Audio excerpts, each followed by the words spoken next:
Chocolate ফ্লেভারের কেকটি ক্রাম coating করে নিয়েছি ফার্স্টে, আর এখন ওপরটা সুন্দর মতো ক্রিম দিয়ে ফিনিশিং দেব।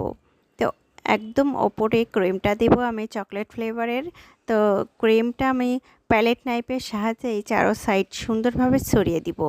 কিভাবে ওপরটা ক্রিম সেট আপ করেছি সেটা অবশ্যই আপনারা দেখতে পেরেছেন। আর এখন সাইডে ক্রিম সেট আপ করে নিচ্ছি।